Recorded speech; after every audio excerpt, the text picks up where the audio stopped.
Welcome to qnawire.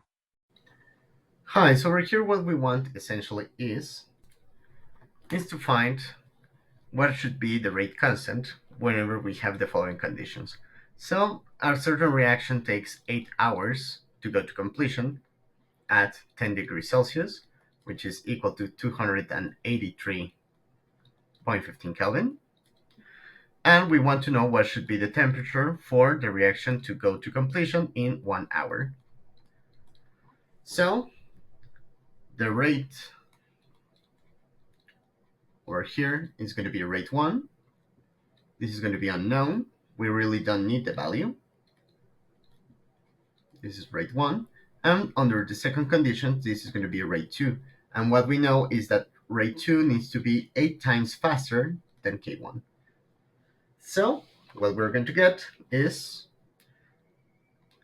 employing the equation that K is equal to A to the exponential of minus activation energy divided by RT, and assuming that the pre-exponential factor and the activation energy are going to stay the same,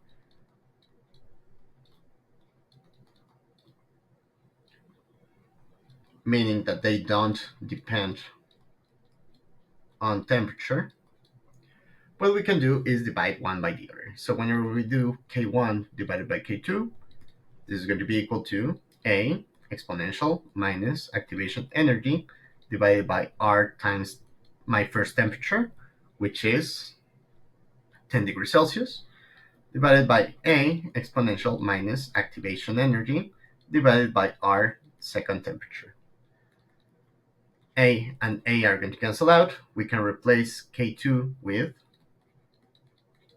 8 times K1. So they are going to cancel out, and we're going to get the following expression. 1/8 is going to be equal to exponential of minus activation energy over RT1 plus activation energy divided by RT2. We're going to take natural logarithm of both sides. Let me emphasize that this is the exponent of this number e. So logarithm of 1/8 is going to be equal to EA divided by RT2 minus EA divided by RT1. We can factorize EA over R, and we get 1 over T2 minus 1 over T1. So now we just need to solve for T2. What we get here is, let's multiply R over activation energy times logarithm of 1/8. This is going to be equal to 1 over T2 minus 1 over T1. We're going to pass 1 over T1 to the other side. This is going to go as a positive. 1 over T1 plus this value is going to be equal to 1 over T2. So the value for T2 would be the inverse of the other side. So T2 is going to be equal to 1 over T1 plus R divided by activation energy times the logarithm of 1/8. So to solve this problem, what you need is the activation energy. Now, there is something called the rule of thumb for in reaction rates, which is not going to be true most of the times. It is just like an empirical rule. It is not accurate whatsoever. So this is the formal way on how to find the actual temperature that you're going to require, and it depends on your activation energy. But employing the rule of thumb approach, what we're told in introductory chemistry is that the rate doubles by each 10 degree Celsius or 10 Kelvin increment.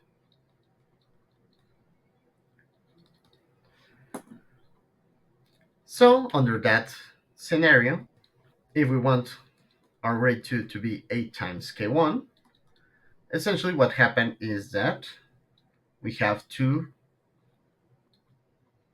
to the 3 times K1. Thus, we require 2 to the n, where n is the number of 10 degrees Celsius increments. In this case, we would require 3 of them. So that means that we need to increase the temperature by 30 degrees Celsius. So the final temperature would be approximately equal to 40 degrees Celsius. Again, this is an empirical approach. It is not accurate whatsoever. So if the activation energy was given to you in any previous problem, then it would be the best to employ this equation over here, the one in red. Otherwise, you can employ the rule of thumb if that is something that rings a bell from your classes. And this would be the answers employing both of the approaches. So that would be all. Let me just emphasize that this would be the change of temperature. So the final one would be 40 degrees Celsius. So that would be all. Thank you very much and have a good one.